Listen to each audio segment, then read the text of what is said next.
Hey guys, what's going on? It's Rick, and I'm finally here with my January review video. I wanted to record this a few weeks ago, and just my schedule was crazy. My phone was full the last time I recorded videos, and I had saved this one for last. So I'm finally recording this for you. I will say I'm going to dive right into this. I watched 42 movies in January, so I watched a ton of stuff. Also, mind you, it's February 27th, so a lot of this stuff I'm almost 2 months removed from. I'm going to try not to read directly what I have, just give you guys an idea of what I watched and, my thoughts. I'm going to try to keep the runtime of this video down because as a 42 movie discussion, it would be ridiculously long. Excuse me. And the first movie that I watched in January, it's a bit of a spoiler if you guys checked out my best of 2019. It is Uncut Gems. We saw that in the theaters with Regal Unlimited. If you guys watched my 2019 video, you know how much I love the movie. It's dropping on Blu-ray and digital on the March 10th, so very soon I will be grabbing that for sure. So excited to finally own it and rewatch it. It's an anxiety-driven thrill ride, guys. Adam Sandler's fantastic in the movie. The score and sound mixing of the movie, how like people are yelling over each other. It just adds to the suspense of the film. It was well done. Kevin Garnett, a former basketball player in the NBA, was awesome in the movie. Julia Fox, who I think it was her first movie, she plays Adam Sandler's girlfriend in the film. She was great. Lakeith Stanfield, who's been in a ton of stuff, knocking it out of the park. The film was so good. It was like 2 hours and 20 minutes. I could have sat there another 2 hours watching the story of Adam Sandler's character, Howard, and, the addiction to gambling and trying to, fix all your problems by giving yourself more problems. It's so good. If you guys haven't seen it, when it comes out physically, when it comes out on Vudu, however you get movies, check this one out. I know streaming, like on Vudu and that kind of stuff, you can get it on 4K. It's only going to be released Blu-ray and digital physically. So if you want to see it on 4K streaming, you can do that. I'll be getting the Blu-ray. And I give it a 5 out of 5. It was my favorite movie of 2019. The second thing we checked out was Villains on Vudu. The trailer for this movie really made me interested in watching it. It stars Bill Skarsgård, right? Whoever plays Pennywise in It. I think it's Bill Skarsgård. Yeah, it's not Alexander Stone. Yeah, so Bill Skarsgård's in it. It's a movie about a couple who are trying to steal to get to Florida, a younger couple, and they're not the brightest people in the world, and they end up in the wrong house, and I'll leave it at that. I don't want to kind of like spoil it. I believe it's on Hulu now for free if you guys have it. I think it got a physical release, but it's pretty pricey to buy, and I wouldn't recommend blind buying the movie. It has a good premise, and overall it was okay, but it's nothing great. I don't see myself watching it ever again. I give it a 2 out of 5. The next thing we checked out was Richard Jewell. We saw that with Regal Unlimited as well. So Clint Eastwood's previous movie to Richard Jewell was The Mule. That rhymed. And I enjoyed The Mule. I thought it was good. Once again, I don't know how much rewatchability it has, but it was definitely better than the 1517 to Paris, which is probably one of the worst movies of the last couple of years. So The Mule was an enjoyable, slow-paced movie. And this one was very slow-paced. It was very lethargic, really drawn out in parts where I don't think it needed to be, where your typical movie would do like I wanted to say a mirage, but it's not. Why can't I think of a term, guys? It's they do a mirage. They do a song about it in Team America. It's gonna crush me. You guys are all going to yell at me. I'm going to look it up after I get done recording it, and I'm going to be like, oh, you dummy. But collage, mirage. Anyway, they could have played some clips with like a song in the background to kill like 25 minutes of the movie. But the performances by Sam Rockwell especially, and then Paul Walter Hauser, who plays Richard Jewell, were both really good, and the performances drove the movie. I know Kathy Bates was nominated for an Oscar for this, and I really don't necessarily agree with that. She played Richard Jewell's mother, and it's a movie I'd recommend checking out once it comes out to physical media, which is sometime in March. It's nothing that I would rush out and buy day one to watch. You know, I don't think it's a movie that needed to be seen in theaters, but because I have Regal Unlimited, I check a lot of stuff out in theaters I normally wouldn't. And I don't know how rewatchable the movie will be, if it'll be rewatchable at all for me. I mean, once you know the story, it kind of, okay, like, I don't know if I need to see this again. It's not like it was a comedy where there was jokes that, you know, you missed out on the first time, or, you know, hidden stuff. It was a story, and you're going along with the story. So I give it a 3 out of 5. Good movie, not great, but definitely worth checking out. The next movie, Little Monsters. I checked that out on Hulu. Bridget didn't see it. Not the old school Little Monsters with Howie Mandel and Fred Savage. It's from last year, and it starred Lupita Nyong'o. Alexander England is the lead of the film, and he's very unlikable in the movie, in my opinion, especially the first half an hour of the movie. I was like, this is the guy we're supposed to be like cheering for and rooting for and following him the whole time. But once Lupita Nyong'o shows up, which is probably about halfway through the movie, a little less than halfway through the movie, she takes over, and every time she's on screen, she steals scenes, you know. Same thing with Josh Gad. His character is a bit over the top, but he's enjoyable. The main guy, Alexander England, I personally did not care for him. But Lupita Nyong'o gives the movie the needed shot in the arm, because before she was on the screen, I was like, this is going to be like hot trash of the month. We're looking at a 1/2-star, 1-star movie. And the third act was really good and makes the movie tolerable. The first hour, it's okay, but the last half an hour really makes the movie worth watching. I give it a 2 out of 5. It was good, but it's, once again, it's a bunch of meh. But finally, I have something physical to show you guys, and it's the 5th movie that we watched. Bridget, RJ, and myself checked out Super 8. And I thought RJ would really dig this. He's a big fan of Stranger Things. And it's the first time I've revisited this in a long time. I love this slipcover. And it was really good. I really enjoyed the movie just as much on the rewatch. RJ really liked it. It's such a great throwback to like old school monster movies. It has that Stranger Things vibe for probably the first 40 minutes. I actually threw out, I mean, it's kids doing like adventures like Stranger Things, Goonies, that kind of, you know, stuff. You got the lens flare from J.J. Abrams throughout. And I feel like this movie could have been the birthplace for Stranger Things. It feels like this could have inspired Stranger Things greatly.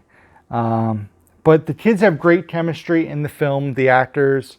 Obviously, Elle Fanning? Man, my brain is not working today. Elle Fanning, right? It doesn't even list a cast member. I think it's Elle Fanning. You guys will correct me if I'm wrong. It's not Dakota, so it has to be Elle. But yeah, it's good. I really enjoyed the movie. I gave it a 4 out of 5. Definitely a watchable / rewatchable flick. The next thing, another movie that Bridget, RJ, and myself watched, and this one we watched in beautiful 4K, and that is Wonder, starring Julia Roberts, Owen Wilson, and Jacob Tremblay. Jacob Tremblay is the young kid in the movie. He was also in Room, and he was in Good Boys. So this was a rewatch for myself and Bridget. We had seen this in the movies. Definitely think this is a movie kids should watch. I think it tells a very good story about like bullying and people who are different. And Jacob Tremblay does great in the film. What else do I have here? His sister, who's played by Isabella Vidovic, I believe is how it's pronounced. Her character is Via. RJ enjoyed it. I got teary-eyed in some parts. It's based on a book. Kids should read the book too. Maybe read the book and then watch the movie after. But in my opinion, it's a good, not to be missed family film. It's rated PG. There's nothing. There's a few like minor cuss words, and there's some heavy story elements, if you will. But it's a good family film. I really enjoy it. And yeah, I recommend checking it out. I give it a 3.5 out of 5. Rewatchable in my opinion. The next thing we checked out was Spies in Disguise with Regal Unlimited. So Spies in Disguise, if you guys don't know, is the movie about Will Smith, who plays a like James Bond, cool Men in Black spy, and Tom Holland is a kid or a guy who works creating gadgets basically, and he turns Will Smith into a pigeon, and they have to go on an adventure to try to stop a bad villain. And it sounds like a really weird premise as I'm trying to like retell it from memory. But the movie felt pretty messy to me. It wanted to do way too many things. The movie was going in all sorts of directions. Didn't really have focus in my opinion. It's a watchable animated movie. It's not like it was awful. I sat there, enjoyed it. I laughed at a few parts. But in my opinion, 2019 had very few like standout animated films. In my opinion, How to Train Your Dragon, The Hidden World. I almost said The Lost World. The Hidden World was the best animated film to come out. Toy Story 4 would be up there, even though I really wasn't a fan. I really thought the franchise should have ended with 3. I do want to revisit 4 and see maybe like knowing what happens, will I appreciate the movie more? Because it's not like I hated it. I gave it, I think, a 3.5 out of 5.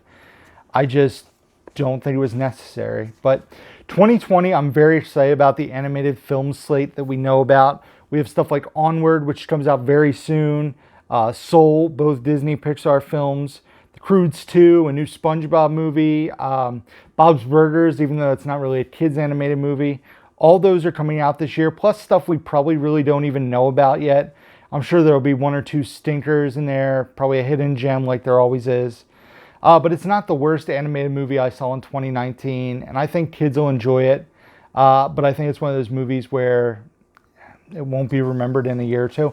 I know my little sister loved it. Sarah, my youngest sister, loved the movie, but I don't know if it was her being that age where stupid stuff is funny to her and her friends. But I give it a 3 out of 5. It's watchable. I would probably add it to my collection if I found it super cheap down the line.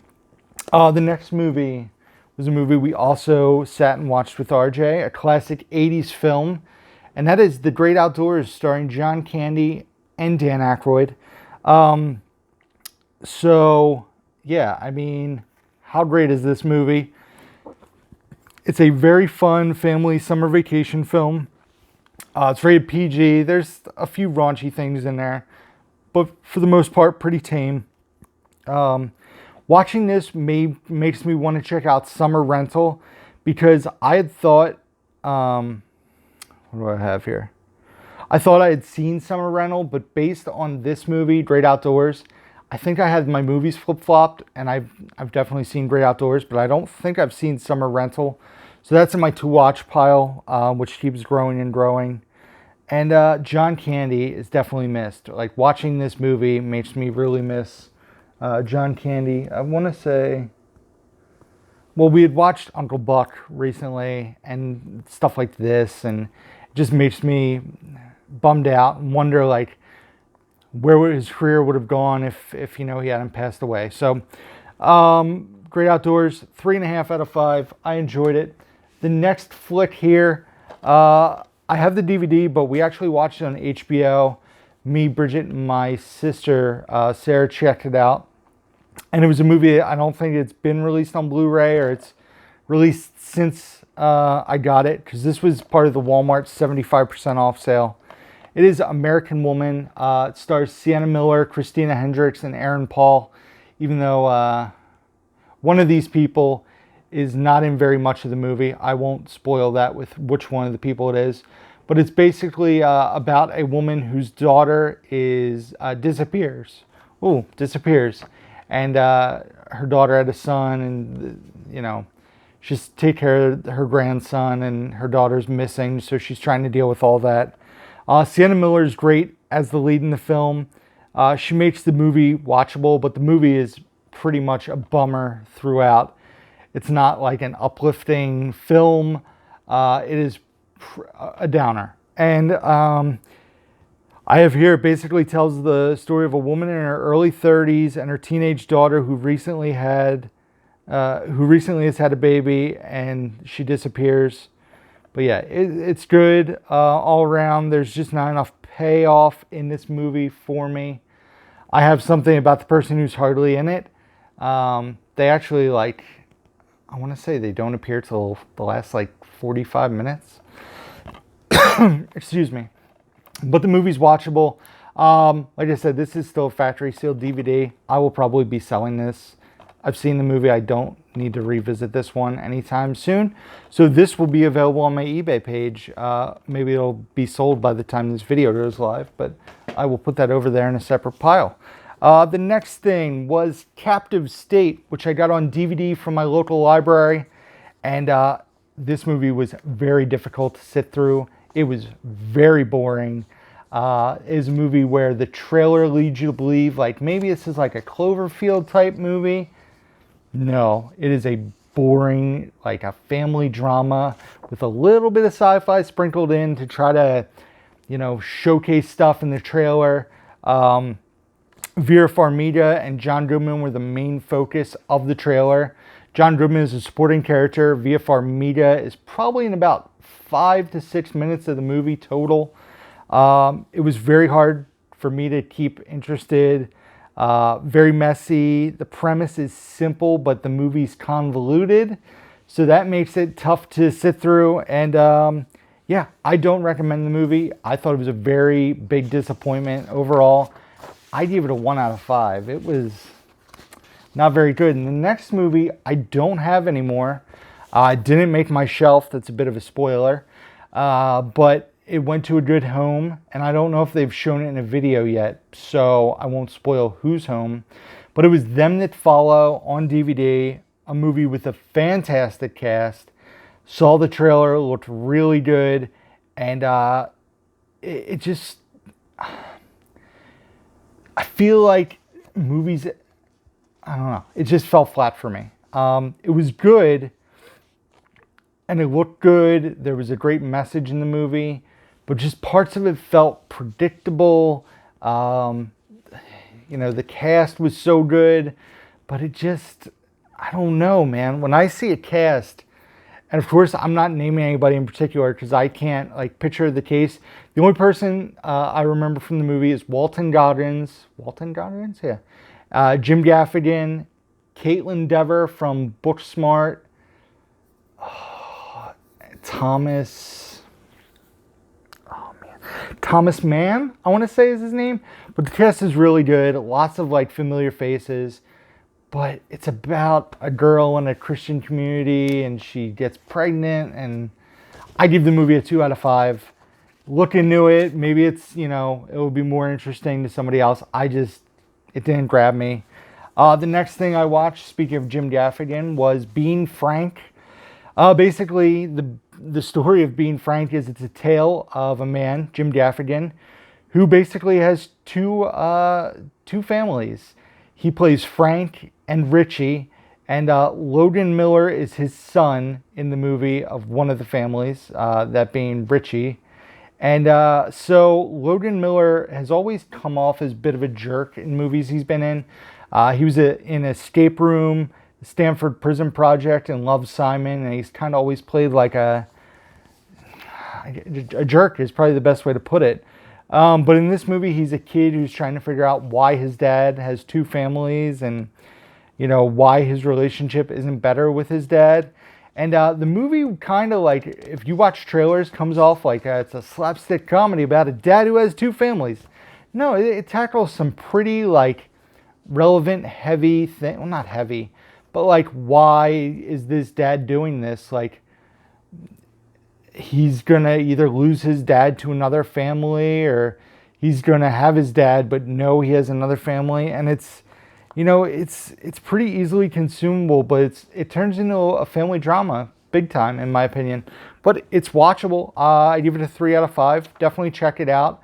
It's like a bright yellow cover with Jim Gaffigan making a stupid face like this. So if you see it, check it out. It's worth watching. Next is Bombshell. Bombshell is basically about the Fox News sexual harassment lawsuits with Roger Allies, and Bill O'Reilly and stuff that was going on at Fox News. Stars Charlize Theron, Margot Robbie, and Nicole Kidman. It was one of my most anticipated movies of December, and while it was a great movie with great performances, it wasn't like a mind-blowing, like, oh man, I need to watch this again, or yeah, I can see this win a bunch of awards, but it was a really good movie. Like, I'm not trying to downplay how good it was. And Charlize Theron, she looked so much like Megyn Kelly in makeup. I forgot it was Charlize Theron. I was like, oh, this is Megyn Kelly, like rehashing her story, but I got lost in it, as opposed to Margot Robbie, who basically looks like Margot Robbie. And her character is basically like a mix of multiple people, where Margot Robbie was playing Megyn Kelly. I give the movie a 4 out of 5. I really enjoyed it. Coming out on Blu-ray March 10th, I believe. Don't know if I'll buy it right away. Excuse me. But I do want to watch it again down the line. So I'll probably try to wait till it's cheap, maybe Black Friday or down the line. I'll find it for like $5 on Blu-ray. The next thing I watched was The Irishman on Netflix. And man, was I disappointed. I was so excited. There was a new Martin Scorsese movie. I was going to be able to watch it at home. If I needed to take some bathroom breaks because of the almost 4-hour runtime, I could. And the movie, I've described it since watching it as a lot going on with nothing happening. I personally did not really care for the movie. I thought it was very overhyped. I was really kind of glad it didn't win any Oscars, honestly. The de-aging technology didn't bother me like it bothered some people. I kind of forgot it was being used throughout the movie. But the movie just, it happens. It's not like, oh man, like it's not Goodfellas. It's not The Wolf of Wall Street. It's not those things. And so I was a bit disappointed. The performances were all great. Robert De Niro was good. Joe Pesci was good. Al Pacino was my favorite as Jimmy Hoffa. And I gave the movie a 3 out of 5. It was probably my least favorite or second least favorite out of the 9 Best Picture nominees this year at the Oscars. So I think that says something. The next thing that I'm going to be talking to you guys about is my surprise of the month. Wow, was not expecting this. The Art of Self-Defense, starring Jesse Eisenberg, is a dark comedy, a very dark comedy. And it's basically about a guy who kind of gets bullied and doesn't really have friends and kind of has people walking all over him. And he decides that he's going to go to this karate school and finds out the karate school isn't exactly what he thought it was. The movie felt like it was made for Jesse Eisenberg. He crushes it in the film. I definitely was laughing out loud multiple times in the movie. It felt like a very darker, much darker Napoleon Dynamite.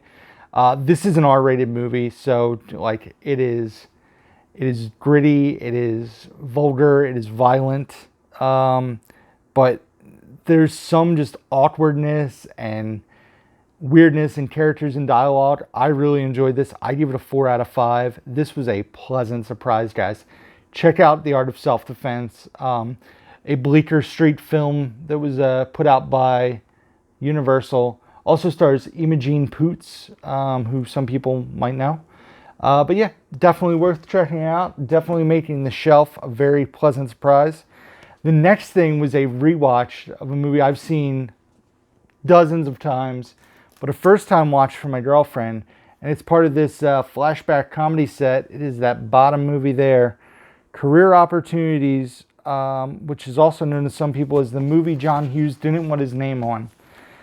Supposedly, there's a story that says that John Hughes was not happy with how the movie was edited and came out.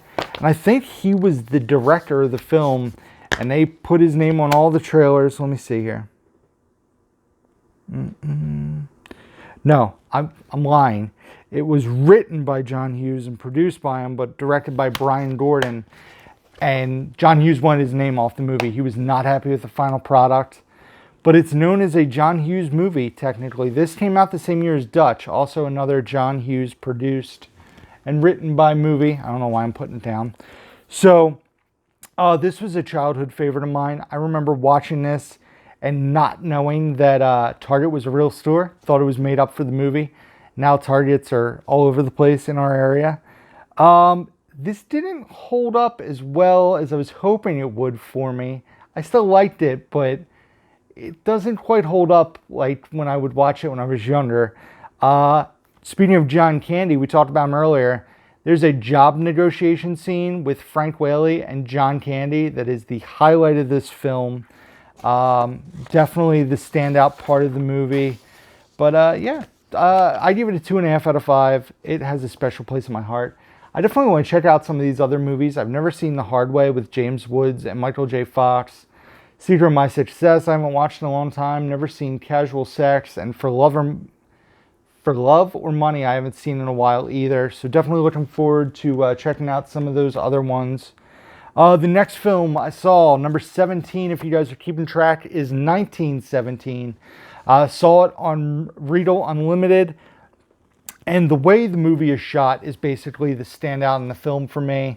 The way it made it look like it was one continuous shot throughout, although it's not. Spoiler alert, guys. It's not like they shot the movie in 2 hours and 10 minutes straight. There's definitely spots where there were cuts made. If you guys are curious where they were, leave a comment down below. We can talk about it. But the way it was shot and focused on the two leads throughout the movie was revolutionary. It's not your typical war film.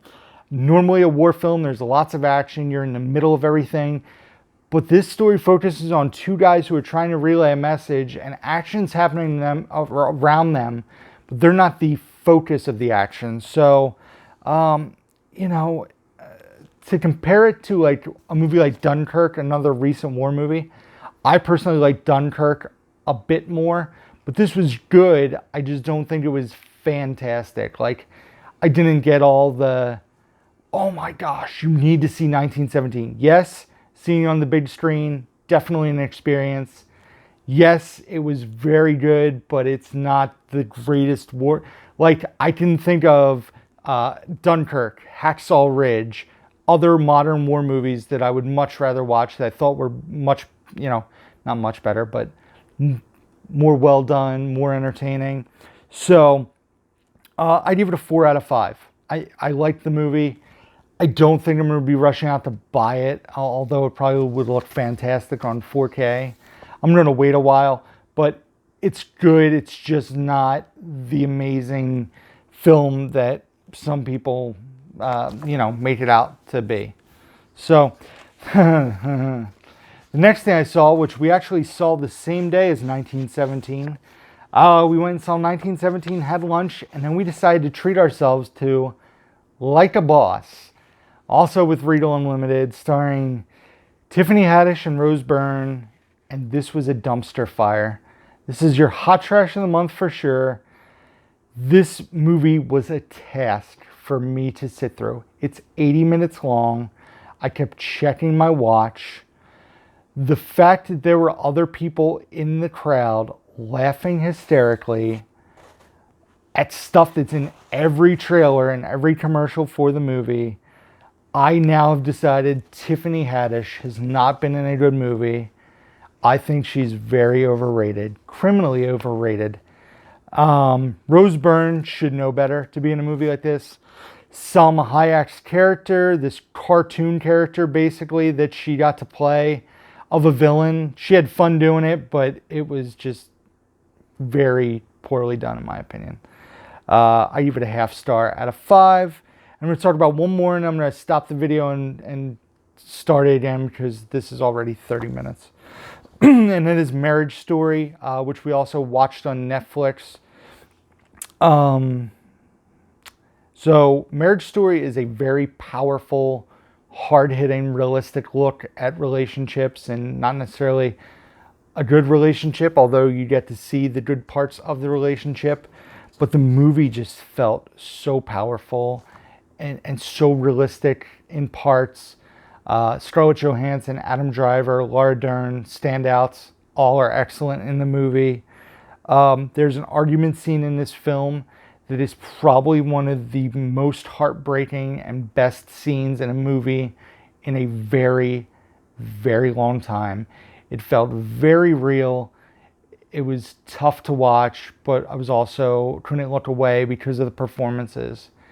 And yeah, A Marriage Story is a great movie. A 4 out of 5. Definitely worth watching, although it is not a fun time. We'll leave it at that. So what I think I'm going to do, guys, the video's already going on for 30 minutes. So I think I'm going to break up my January reviews. So I'm going to take a break, stop here.